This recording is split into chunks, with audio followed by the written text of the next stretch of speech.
कर्पूर गौरम करुणावतारम संसार सारम भुजगेंद्र हारम सदा वसंतम हृदयारिविंदे भवम भवानी सहितम नमामि। भवम भवानी सहितम नमामि। भवानी शंकरौ वंदे श्रद्धा विश्वास रूपिणों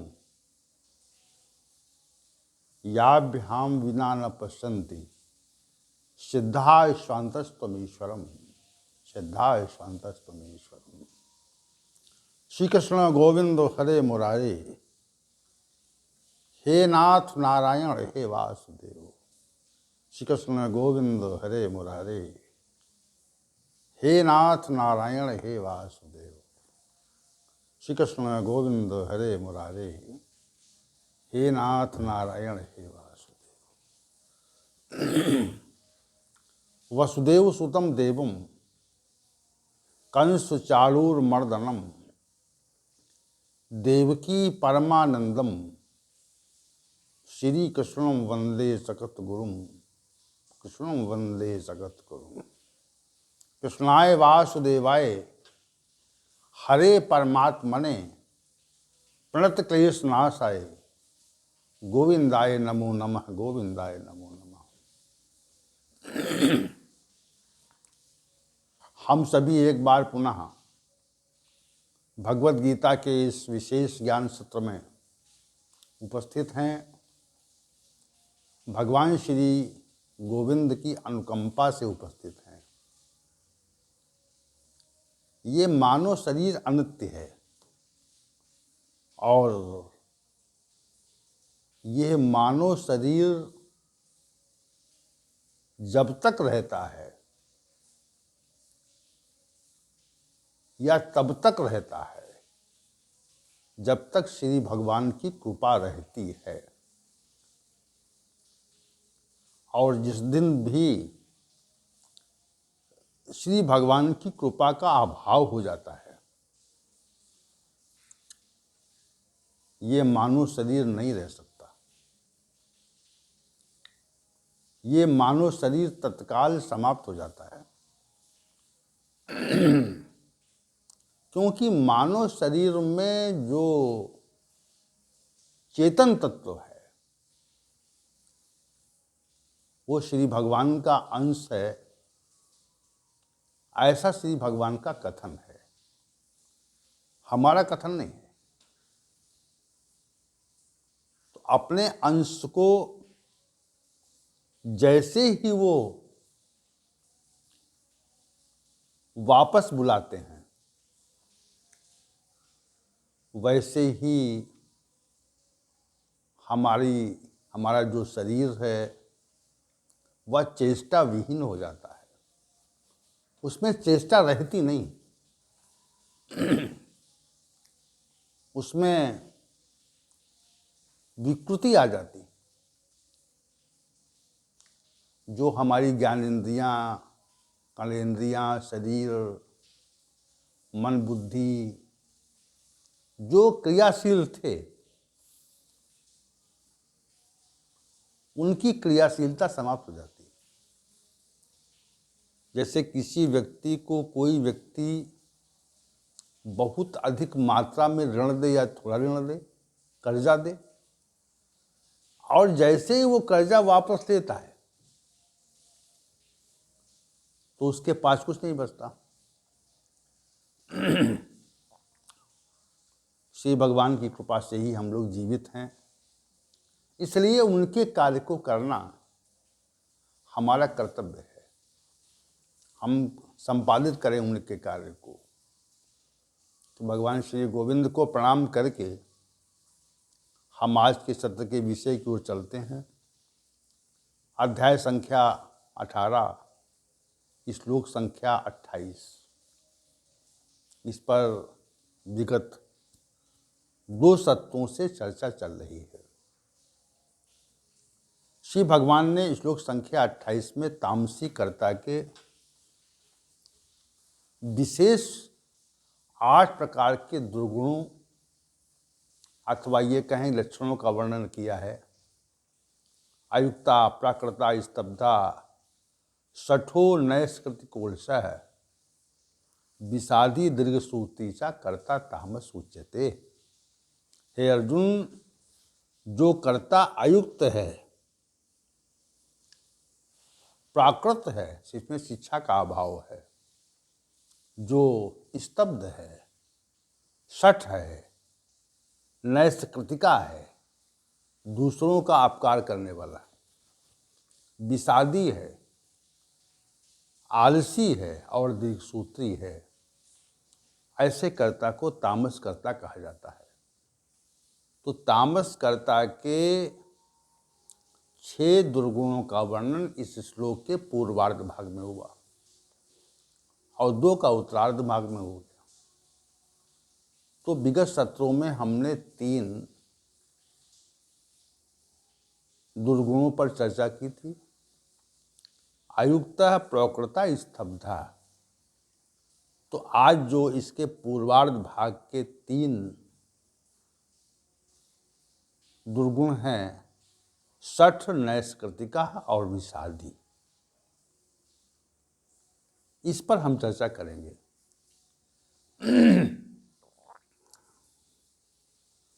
तो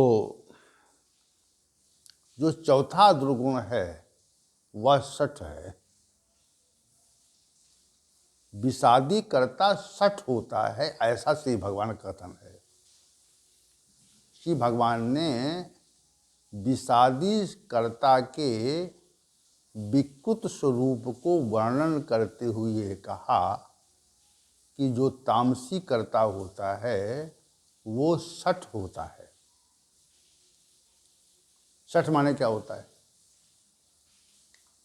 शठ का जो सबसे सहज समझ वाला वाक्य है जो कहें हम, तो वो है मूर्ख। मूर्ख कौन है? जो विद्वान नहीं है वो मूर्ख है। अच्छा, जो बुद्धिमान नहीं है वो मूर्ख है। यही तो मूर्ख की परिभाषा है। जिसके पास बुद्धिहीनता है, जिसके पास मेधा है नहीं है, जो ये नहीं जानता कि क्या करना चाहिए और क्या नहीं करना चाहिए, वो मूर्ख है। जो कर्तव्य कर्मों का आचरण ठीक ढंग से नहीं करता वो मूर्ख है, वो शठ है। जो समाज में अव्यवस्था फैला देता है वो मूर्ख है। जो स्वयं का हित चाहता है वो मूर्ख है। जो दूसरों को अपकार करने वाला है वो मूर्ख है। लेकिन मूर्ख व्यक्ति की सबसे अधिक और अच्छी परिभाषा ये होती है कि जो व्यक्ति बुद्धिमान नहीं है,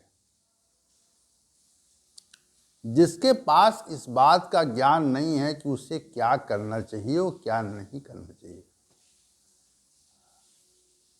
जिस व्यक्ति के पास इस बात का ज्ञान नहीं है कि उसे क्या करना है क्या नहीं करना है, वो मूर्ख है, शठ है। गोस्वामी जी ने कहा शठ लोग, शठ माने होता है मूर्ख, सत संगति पा करके सुधर जाते हैं।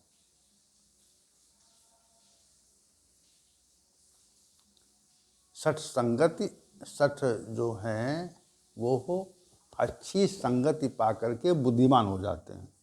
ये बात गोस्वामी जी ने कही। और एक तरफ ये कहा कि मूरख हृदय न चेत, जो गुरु मिले वृंच सम। अगर ब्रह्मा जी के समान भी किसी मूर्ख व्यक्ति को गुरु मिल जाए, फिर भी उसके हृदय में चेतना का अभाव देखा जाता है। चेतता नहीं है वो। अब भगवान ब्रह्मा से बड़ा कौन गुरु इस संसार में? कोई नहीं है। तो विशेष बात मूर्ख के बारे में कही। मूर्ख को परिभाषित करते हुए श्री गोस्वामी जी ने कहा कि मूर्ख हृदय न चेत, जो गुरु मिले विरंच सम। ब्रह्मा जी के समान कोई गुरु मिल जाए तब भी मूर्ख व्यक्ति के हृदय में चेतना नहीं होती, वो चेतता नहीं है। वो कर्तव्य और अकर्तव्य के भाव को नहीं जान पाता, उसको मूर्ख कहते हैं। जिसमें ज्ञान के प्रति चैतन्यता नहीं आती, वो मूर्ख है। कौन मूर्ख है?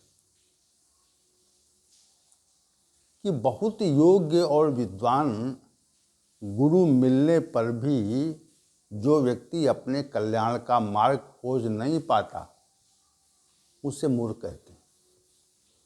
ये बात गोस्वामी जी ने कही। तो यहाँ पर जो चौथा विलक्षण लक्षण है, विलक्षण दुर्गुण है, विशेष दुर्गुण है, वह तामसीकर्ता का 60 पद से निरूपित किया गया है। 60 रहता है, मूर्ख ही है। इसे सामान्य भाषा में कहते हैं बहुत 60 आदमी है, ये तो मूर्ख है। इसको क्या करना चाहिए क्या नहीं करना चाहिए इसका ज्ञान ही नहीं है, उसी को 60 कहते हैं विशेष भाषा में। जिसके पास बुद्धिहीनता है, बुद्धि नहीं है, तो बुद्धि न होने पर मनुष्य बुद्धिहीन होता है। तो जो अच्छे व्यक्ति होते हैं, बोलचाल की भाषा को विकृत नहीं करते, कहते बुद्धिहीन आदमी है। भाई अमुक व्यक्ति बुद्धिहीन है। और जो भाषा की मर्यादा को विखंडित करते हैं, कहते हैं वो मूर्ख आदमी है। तो 60 जो पद है, तामसीकर्ता की व्याख्या में 60 पद को श्री भगवान ने यहाँ पर प्रयुक्त किया है। 60 का अभिप्राय ही मूर्ख से है। तामसीकर्ता 60 होता है, उसे कितने समझाओ वो समझता नहीं है। ये सामान्य सहज भाषा है। ये किसी व्यक्ति को कितना भी ज्ञान दो, कितना भी सुधारो, अच्छी बातें बताओ, अच्छे मार्ग पर चलने का के लिए प्रेरित करो, अच्छा काम दो, लेकिन वो करेगा नहीं, अच्छा काम नहीं करेगा। वो जिसमें रुचि होगी वही करेगा। जैसे एक कथा हमने पढ़ी थी, स्मरण नहीं कि वो कहाँ की है, कि एक व्यक्ति तालाब के किनारे बैठकर मछली मारता था, मछली पकड़ता था। तो मछली पकड़ने का यंत्र होता है, उससे पकड़ते हैं मछली और उसमें कांटा लगाते हैं, तागा जाता है, तागे में कांटा बांधते हैं, कोई केचुआ इत्यादि बांध देते हैं, तो उसको खाने के लिए मछली आती है और वो कांटे में उसका मुंह फंस जाता है। और वैसे ही वो जो मछली पकड़ने वाला है वो उसको बाहर खींच लेता है। ऐसे मछली पकड़ते हैं लोग।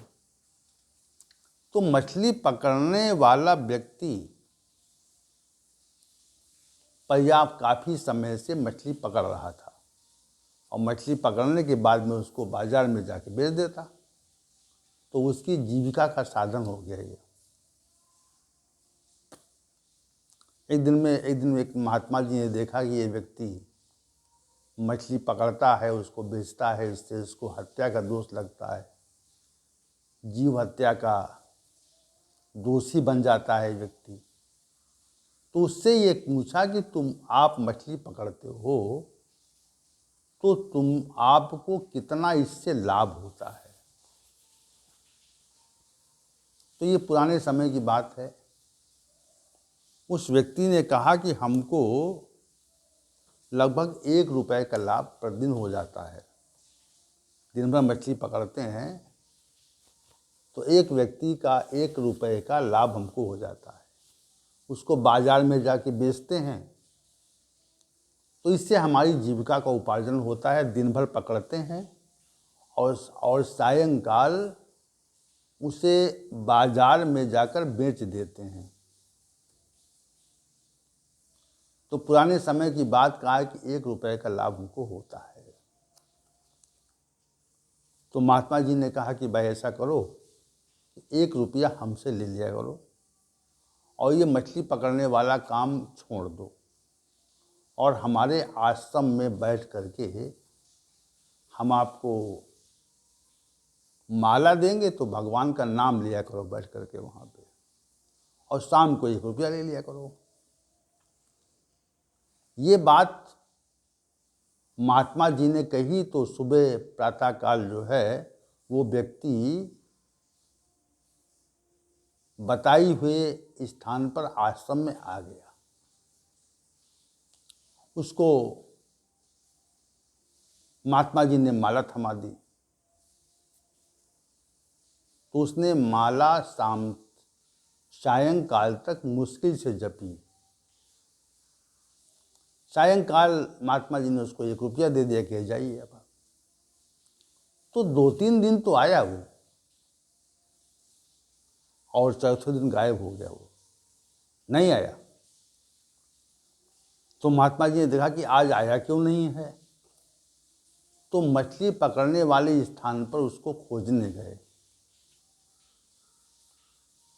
तो उसको देखा कि मछली पकड़ रहा है, फिर वो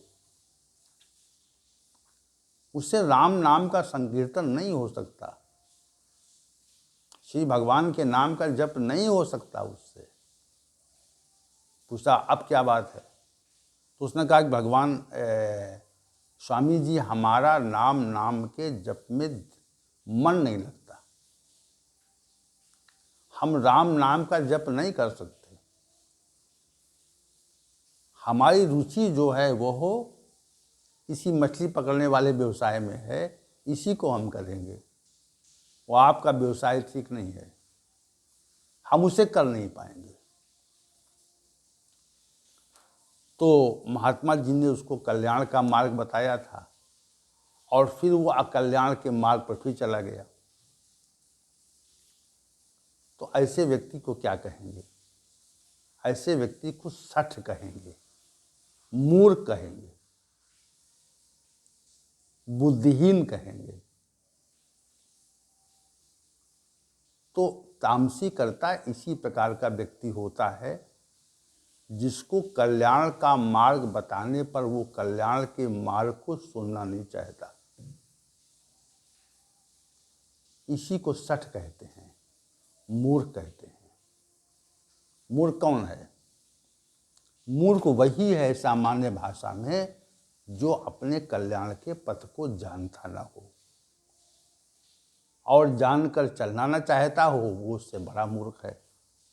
मूर्ख भी कई कोटि के होते हैं, कई प्रकार के होते हैं। एक तो मूर्ख वो है जो अपने कल्याण के मार्ग को नहीं जानता, वो सट है, मूर्ख है। मानव जीवन मिलने के पश्चात मनुष्य अपने कल्याण के मार्ग को नहीं जान पाया तो उससे बड़ा मूर्ख कोई नहीं। और दूसरा मूर्ख वो है जो कल्याण के मार्ग को जान करके उसका अनुसरण नहीं करता, वो दूसरी कोटि का मूर्ख है। कि जानते तो हैं कि ये औषध लेने पर हमारा रोग समाप्त हो जाएगा, निवारित हो जाएगा, परंतु वो औषध नहीं लेता, तो इसे क्या कहेंगे? इसे बुद्धिमान कहेंगे। हम जानते हैं कि हमें हमारे शरीर में जो रोग है, जो अस्वस्थता है, वह अमुक औषधि लेने पर दूर हो सकती है और औषधि भी उपलब्ध है। ये जानना कि इस औषधि को लेने पर हमारा रोग ठीक हो जाएगा और वो औषधि हमको उपलब्ध हो और फिर भी हम ग्रहण न करें, तो हमको सामान्य भाषा में क्या कहा जाएगा? हमको सामान्य भाषा में मूर्ख कहा जाएगा कि बुद्धिमान नहीं है। वैसे ही श्री भगवान ने आपको इस योग्य बनाया, ये इस योग्य बनाया कि आप अपने कल्याण के मार्ग को जान सकते हैं और उस पर चल सकते हैं। दोनों अधिकार दिए, जानने का अधिकार भी दिया और उस पर चलने का भी अधिकार दिया। कल्याण के मार्ग को जानो और उसका अनुकरण करो। परंतु हम दोनों अवसर खोते हैं। हम न तो कल्याण के मार्ग को जानना चाहते हैं और जो जान जाते हैं वो चलना नहीं चाहते। तो ये दोनों प्रकार के मनुष्य मूर्ख हैं, इन्हें शठ कहते हैं। तो तामसी कर्ता जो होता है वो शठ होता है। ये बात श्री भगवान ने कही। शठ को सामान्य भाषा में मूर्ख ही कहा जाता है। कहते बड़ा मूर्ख है। क्यों कहते हैं बड़ा मूर्ख है? इसलिए कहते हैं कि वो अपने उचित और अनुचित का विवेक नहीं है। उसको ज्ञान नहीं है कि हमको ये कार्य करना चाहिए या नहीं करना चाहिए। तो जो ना करना चाहिए वो करता है और जो करना चाहिए वो छोड़ देता है। न करने वाले कार्य में प्रवृत्ति का होना और कर्तव्य कर्म में निवृत्ति का होना मूर्खता का लक्षण है। वही शठ है जिसकी प्रवृत्ति अच्छे कार्यों में नहीं है। कल्याण के मार्ग पर न चलने वाला व्यक्ति शठ है। तो शठ जो है वो तामसी करता है। चौथी प्रकार की बात श्री भगवान ने कही कि शठ वो है जो अपने कल्याण के मार्ग पर चलता नहीं, वो शठ है, वो तामसी करता है और उसका निश्चित ही पतन हो जाता है। अब जो पांचवी बात श्री भगवान ने कही, शठा नैष्कृतिका, अनैष्कृतिका भी इसका भाव हो रहा है। विच्छेद करेंगे तो अनैष्कृतिका भी पद आ जाता है। तो दोनों बातों को एक ही समझें आप। जो मनुष्य दूसरों का अपकार करने वाला है, नैष्कृतिका का अभिप्राय ये होता है कि जो दूसरों का भला नहीं करता। और विलक्षण बात जो इस पद के लिए है, नैष्कृतिका के लिए, वो ये है कि हम सभी किसी व्यक्ति पर बहुत सहायता करें उसकी, तो सामान्य भाषा में कहते हैं उस पर एहसान किया। भाई किसी के पास रोटी रोजी की व्यवस्था नहीं थी और हमने उसकी रोजी रोटी की व्यवस्था करा दी। किसी के पास धन नहीं था, उसको धन दे दिया। किसी के पास शिक्षा प्राप्त करने की व्यवस्था नहीं थी तो उसकी शिक्षा की व्यवस्था करा दी हमने। किसी के पास कोई व्यक्ति बहुत बीमार था तो उसके इलाज के लिए हमने बहुत धन दे दिया। आदि आदि नाना प्रकार की जो सहायता होती है, मानवीय दृष्टिकोण से वो प्रत्येक मनुष्य करना चाहता है, अच्छा व्यक्ति करना चाहता है, सत्वगुणी व्यक्ति विशेष रूप से करना चाहता है। तो सात्विक गुण से जो युक्त मनुष्य है वो दूसरों पर उपकार करता है और उसके बदले में हमें कुछ मिल जाए ये आशा नहीं करता। उपकार का क्या अभिप्राय है? उपकार की जो सही परिभाषा यही है कि हम दूसरों का हित करें, जिनको किसी वस्तु या सहायता की आवश्यकता है उनको वो वस्तु और सहायता उपलब्ध कराएं। ये उपकार कहा जाता है, उपकार की ही परिभाषा है। लेकिन उपकार तब विकृत होता है जब हम सहायता के बदले उससे कुछ आशा करते हैं, तो ये उपकार जो है वो उपकार का विकृत रूप है। बिना स्वार्थ के सहायता करना ये उपकार का अच्छा स्वरूप है। और आशा रखना कि ये व्यक्ति हमारा भी उपकार करेगा, हमको भी सुख देगा, तो ये उपकार का विकृत स्वरूप है। दोनों स्वरूप हैं। तो अगर आपका उपकार बिना स्वार्थ के है, निस्वार्थ भाव से है, तो वो विशिष्ट उपकार है। और जो कुछ पाने की आशा से उपकार किया जाता है, तो वो जो उपकार है वो विकृत स्वरूप वाला है, वो उपकार नहीं है। उपकार मान लेते हैं कि मैंने उस पर उपकार किया, लेकिन वो परमात्मा की दृष्टि से या शास्त्र की दृष्टि से उसको उसका उपकार नहीं माना जाता। वो उसका परिणाम भी नहीं होता, कोई फल नहीं होता। तो हम किसी पर उपकार करें और जिस पर उपकार किया गया वह व्यक्ति हमारे उपकार को विस्मृत कर दे, भूल जाए, ये पहली बात है। उपकार को, या इसको एहसान कहते हैं सामान्य भाषा में, इसको हमको जीवन पर्यंत भूलना नहीं चाहिए।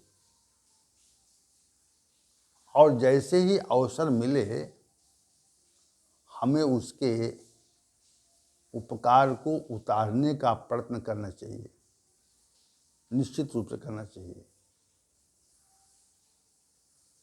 किसी का उपकार उधार न रहे, वह नगद हो जाए। उपकार यदि उधार रह गया तो फिर वो कष्ट देगा। तो एक बात तो ये हो गई कि बहुत से लोग ये भूल जाते हैं कि अमुक व्यक्ति ने हमें कठिन समय में सहायता की है, तो उनके लिए भी तमाम पदों का प्रयोग करते हैं लोग। कहते हैं एहसान फरामोश, एक शब्द कहते हैं लोग सामान्य भाषा में, कि हमने इस पे उपकार किया, वो भूल गया। और दूसरी जो विकृत स्थिति है, जो ये नैष्कृतिका पद इसको संकेत कर रहा है, हम किसी की सहायता करें और वो व्यक्ति जैसे ही योग्य हो जाए, जैसे ही सक्षम हो जाए, वो हमारा हित करने लगे, तो नैष्कृतिका का ये जो भाव है, यहाँ पर श्री भगवान ऐसा भाव दे रहे हैं हमारी समझ में, कि अपना उपकार करने वाले व्यक्ति का अपकार करने का प्रयास करना। कोई हमारा हित करे, कल्याण करे, हमें सहायता करे, हमें भवबंधन से काट दे, निकाल दे, और हम उसका अपकार करें, उसको हम भवबंधन में डालें। इसे आपने देखा होगा, अनेक घटनाएं ऐसी होती हैं, वर्तमान समय में अधिक बढ़ी हुई हैं, कि कोई व्यक्ति किसी व्यक्ति का उपकार करता है, भला करता है, और भला करने वाले व्यक्ति को हम अवसर पा करके उसकी हानि की चेष्टा करते हैं या हानि कर देते हैं। यह उपकार का विकृत स्वरूप है। तो नैष्कृतिका जो पद है, तामसी कर्ता ऐसे ही करता है। तामसी कर्ता जो है वह अगर किसी के द्वारा उपकृत है, तो उपकृत किए गए व्यक्ति को निश्चित रूप से हानि पहुंचाएगा, निश्चित हानि पहुंचाएगा। अवसर आते ही वो उस व्यक्ति को हानि पहुंचाने की चेष्टा करेगा। ये नैष्कृत का पद है यहाँ पे। इसी का उल्लेख श्री भगवान ने इस श्लोक संख्या 28 के पूर्वार्ध भाग में किया है कि अपना उपकार करने वाले का अपकार करना, उसका हित करना, उसको नष्ट करने की चेष्टा करना, ये तामसी कर्ता का विशेष दुर्गुण है। समझ लीजिए हमने किसी की सहायता की और हमारी सहायता को भूल करके वो हमारा अपकार करने लगा, हमारा हित करने लगा या हमारे विरुद्ध हो गया, तो समझना कि तामसी कर्ता है, वो तमोगुण से आच्छादित है। तमोगुण के प्रभाव से ऐसा मनुष्य करता है। ये तथ्य श्री भगवान यहाँ पे कहे गए। तो आज के सत्र का चूंकि समय समाप्त हो गया है और कल के सत्र में जो शेष